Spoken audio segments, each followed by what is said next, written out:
Hey everybody, this is Dr. Carmen Bryant. Welcome back to my YouTube channel. This is Overcoming Narcissist Abuse. Thank you to all the new subscribers. Thank you guys for reaching out. Thank you for all the comments, and thank you for all the encouragement that you guys are giving those that are survivors and those that are family of this beautiful tribe. Thank you so much. I wanted to come today and I wanted to talk about I have a lot of people that do send me emails. You guys know I have a lot of emails that come in. And a lot of times when you send emails, y'all, come on.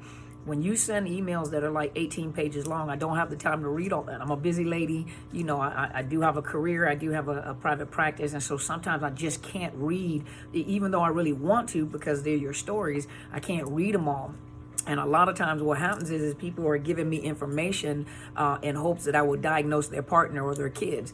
Well, that would be unethical for me to do in the first place. Anybody on social media that is providing you or you're contacting them and they're providing you with an assessment or a diagnosis for family individuals or other people, that's very unethical for professionals to do, because in order to diagnose someone with a personality disorder, especially what we talk about, narcissistic personality disorder, it requires tests and measurements.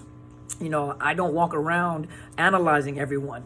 That's not, even though I talk about narcissism on a social media forum, I don't walk around diagnosing people and all day long I'm analytic. I don't do that, because everyone that comes in my office is not narcissistic or has narcissism, and you have to think for a minute. Just because people have narcissistic traits or symptomology doesn't necessarily mean that they actually have narcissistic personality disorder. Now, you guys know I like to keep it real, and so some of you get angry when I keep it real, and I had to block a few of you guys for keeping it real because you called me the narcissist, and so of course you got blocked. Don't hurl insults. You want me to be real, I'm gonna be real, or you have to move to another channel. So some of you guys appreciate that. I appreciate people being real with me, so I'm gonna keep it real. Sometimes the person just doesn't want you. Did I say that?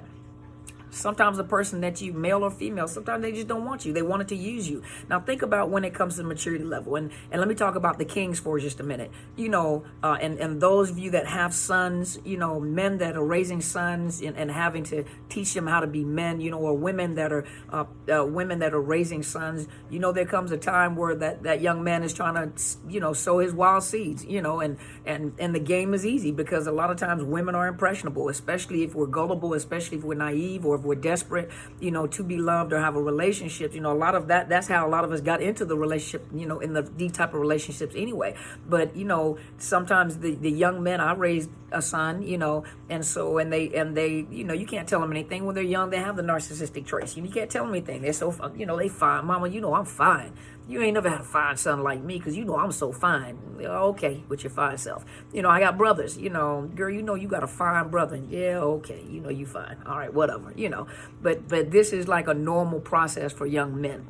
So they have narcissistic traits. You can't tell them anything. They're smarter than you. Oh, they so sexy, so fine, and it's easy to play the game. Some young men, they're playing the game. They're learning how to play the game. They're smelling themselves. The little testosterone is all over the place. And then what happens is sometimes they mature, sometimes they're just not ready to settle down. And women want to lock them down, and men, they're just not ready to settle down. They're playing a game. They're playing a game. They got multiple women. They enjoy the game. They like the feeling and everything, but that does not necessarily mean that they have narcissistic personality disorder. That just means that they probably just don't want you. And so you've picked up some traits and you're angry because they're not hoovering you, they're with someone else, and there's a possibility that you just weren't the one.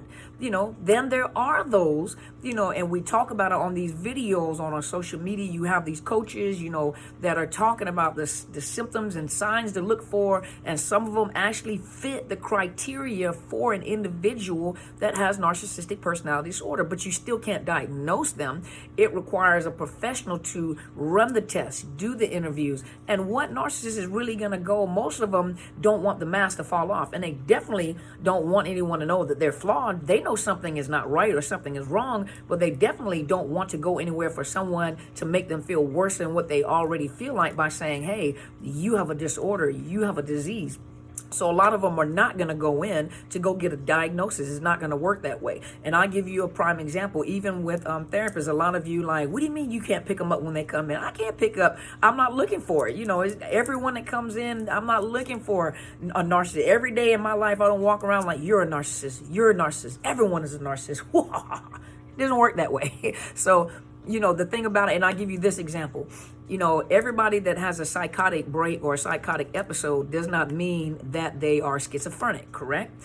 I'll give you this. This is not something you're going to find in textbooks. This is not something you're going to find taught in college, if you're pursuing your master's in counseling, or, this is not something that's going to be taught. But do you know that when a super empath goes supernova and they just blow up and explode, and they have like these narcissistic traits, and that a lot of times it also appears as a psychotic break, like they had a nervous breakdown, they had a psychotic break, something has happened. And then the first thing, because you have to understand in the world of mental health and medical, it's about coding and billing. So you got to code, to be legitimate and billing and being paid for what you're treating. And there is no coding that says super empath goes supernova and appears like a psychotic episode. That's not what it looks like. That's not how it is. Reality is that's not how it is. And I give you an example. There are diagnoses where there's a major depressive episode or major depressive disorder recurrent with psychotic features, meaning that they're hallucinating, they're seeing things, they're smelling things, because the depression has gotten so bad it caused a psychotic episode where they're having a psychotic break, psychotic features. And that could be a one-time occurrence on major depression. You may have schizoaffective disorder, where it's a mixture of like bipolar disorder and schizophrenia mixed together, and it may happen at certain times. Seasonal affective disorder or affective disorder, may have it has psychotic features, and it may happen ever so often. You may have like bipolar 1 disorder with manic episodes. Manic episodes, they have psychotic breaks or psychotic episodes where they have this grandiosity, this feeling of that I am a god. So there are different, there are different reasons why people have psychotic episodes. They call it the nervous breakdown, and especially, like I said, it's not taught in the classroom. So, but if a super empath goes supernova, which that's why I say, and everybody tells you, it doesn't happen all the time. Now, you go on supernova every week, you somewhere in a state hospital, because your mind can't handle that. So when a super empath goes supernova, it looks like a psychotic episode, and they usually go and they may get diagnosed with schizophrenia. They may get, something, but in actuality, what about delayed grief, where everything rushes and they have, an episode where all the grief, they never appropriately grieved, and they have a psychotic episode. So, and it takes a long time to recover. Sometimes it takes a very long time to recover from something like that. People have you on medications. Now they're monitoring you. Now they're saying that you're schizophrenic. Now they got you on these antipsychotic medications. They got, sometimes people are being misdiagnosed. Sometimes the people are being medicated with these psychotic episodes. So having said all that, just like with a individual that has narcissistic personality disorder, just because they have the traits does not mean necessarily that they have NPD. And so a lot of questions become, how do I know that I'm with an individual that has narcissistic personality disorder? Sometimes you really don't. Sometimes, the hardest thing to have to accept is that the individual just doesn't want you, that the individual is just not, they haven't found who they wanted, and that's not saying that they're a narcissist. With a narcissist, they're never going to find good supply that will supply them, but they grow bored and have to go find more supply, as opposed to an individual that may have narcissistic traits but might have some mental health issues like major depression, post-traumatic stress, alcohol, drug addiction, and they are, you are in a domestic violent relationship. And the hurtful part is that you're just not the one for them. You love them, but they don't love you. You're just not the one, and that's a very hard thing to say, even to have someone have said that to me at one point in time. They just don't want you. Ooh, why? Because you just weren't it. You just weren't the one for them, and they weren't the one for. I mean, how many of you have dated someone where I do not want this fool? I thought, I do not know. Or you meet that individual and you go out on the first date and you're watching them across the table and like, listen here, Eeyore, or you don't even, you just go, you ghost them. You don't call them back, you go to the bathroom and get in the Uber and you leave, and so everybody is not a narcissist, and it's not always easy to determine whether you're with a narcissist. However, the information that you get on social media that gives you, some of you are getting the information and you can pinpoint, like even in counseling, a lot of times when I'm working with families, now I'm more sensitive and I'm more careful at what I say to couples as I watch and I listen.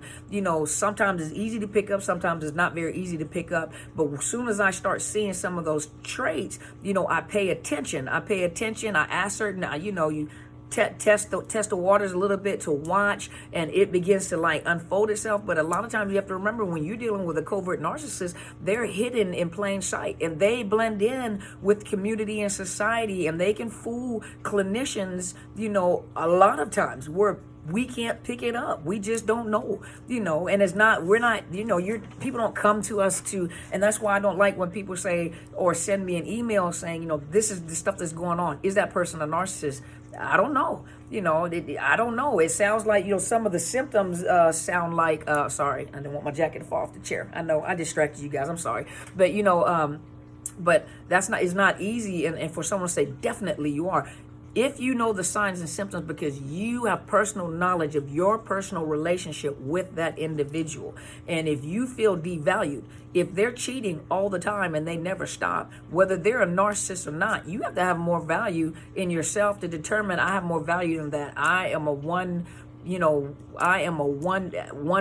man. I am a one man woman, whatever it is, but you have to have enough. Some of you have a very low self-esteem, so you accept anything.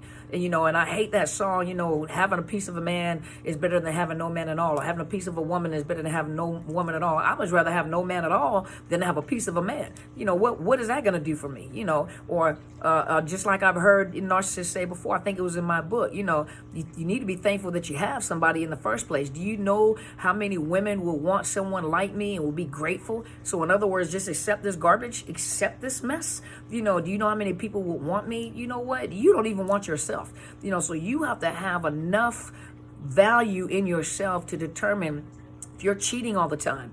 If everything that you say is always negative to me, you always find the worst in me. The only time you find the best in me is like there's always an ulterior motive behind it. You compliment me, you say something, I'm waiting for something and then your word is no good. Your promises are broken. You abuse me emotionally and mentally. Now I'm stuck in between thinking like, you're telling me that's not what I meant. And no, anybody that has to devalue you or make you feel less than, or they always have something negative to say. They never take accountability for their own actions. Everything is your fault. They never look at themselves and say, this is the role that I played in the relationship. That's a one-sided relationship. Now, they may be narcissists, they may not, but it's a one-sided relationship. It takes two people to have a relationship, and it takes two people to make the relationship work. You didn't get pregnant by yourself unless you went to a sperm bank, but there was still another person involved behind the sperms, so it takes two people, and I know you guys, now you get all scientific. Some of you guys' minds is already working. Well, Carmen, now don't put them comments on there.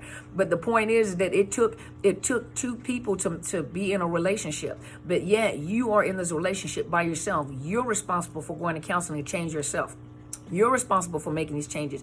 You didn't make me feel this way. You made me feel this way. If you would look like this, if you would talk like this, if you would do this, if you would do that, that is a jacked up relationship. That is a dysfunctional relationship because it takes two people to have a relationship. And how does one person is that destructive? There's no possible way. It takes two of us to make this thing work. But you have to remember, if you are with a narcissist, everything is one-sided. Everything is your fault. They never take responsibility for themselves. And there's always gaslighting and confusion and chaos. That anytime you feel devalued, anytime someone has no value for you for a long period of time and you're never number one in the relationship, that is a toxic relationship. And it could be narcissistic relationship and it may not be, so it's not that easy to determine. But if you listen, you have personal knowledge of the relationship that you're in. You have personal knowledge. You know more than the average person does because you have one-on-one interaction interaction with that individual. So hopefully you enjoyed this video. Thank you so much for tuning in. My name is Dr. Carmen Bryant. Please subscribe to my YouTube channel. It is Overcoming Narcissist Abuse. Hit the bell so you know whenever I upload videos. I come on live on Sundays between 8 and 9 o'clock Pacific Standard Time, usually when I'm not on the road.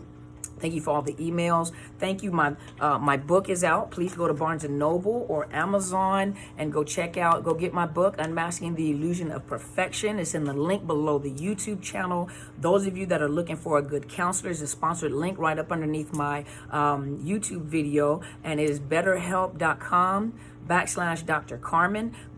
They're licensed counselors nationwide that provides you with counseling via telephone, Skype, FaceTime. For those of you that are in rural areas or places where you don't have transportation to really get out and look, or for those of you that really can't find a good trauma professional, one that understands domestic violence or psychological abuse, go and check it out. It's a nominal fee. It's really less than coaching. Some of you need therapy and not coaching, for mental health, PTSD, complex PTSD, and you vet them. And I think the first week is free. It's a low fee. If you tell them you're having financial difficulties, they give you at a discounted price, but at least you have a therapist available to you that you can talk to, that you get some help. And some of you have been emailing me and letting me know it was an awesome investment, that you have to invest in yourself to heal. You have to invest in yourself in order to heal. Thank you to all the kings that are speaking out. Check out my Facebook. I have one professional Facebook page, Psychological Health Consultants and Services. And then I also have my book Facebook page, which is Overcoming Narcissist Abuse. Thank you guys so much. Those of you that have asked and those that have been donating, thank you. I'm so grateful for you. I have a PayPal account and I have a Cash App right underneath my YouTube videos. Thank you for reaching out. Make sure you check out my mentor's YouTube channel. It is Helen Sandler, Destiny Helper. Those of you that are seeking answers from a biblical and Christian perspective. I usually keep it on the clinical side, and she brings it to you from a biblical Christian perspective, a spiritual perspective. So you can ask her a lot of questions about that. Once again, I appreciate you guys. Check me out. I've been asked to come to North Carolina, Greensboro, North Carolina, November 16th, to be with Miss Tierra Carpenter of ProjectIdentity.org. It is a nominal fee, $25 general admission, $10 for students. I put a flyer on my community tab and on my Facebook page, and she has tickets on sale at Eventbrite. If you can't be there, hopefully I get to meet you guys. If you cannot be there, donate to the cause. It's a nonprofit organization. She's helping young people that are being bullied, that are going through abuse. You guys, if you can't come, just donate. Donate to her. Make it a donation. It's a 501c3. It's tax deductible. Make a donation and help her out. Because if it would have been there for us, a lot of us would not be in the situation that we have been in at this particular time. And some of you really need someone to interject and to help your children, your teenagers, your loved ones, because we don't know anything because we're parents. Let them tell it we don't know anything. So she might be able to reach out to your kids and help your children and young adults. So thank you guys once again. You guys have an awesome day, and I'll talk to you guys tomorrow. Go and be great.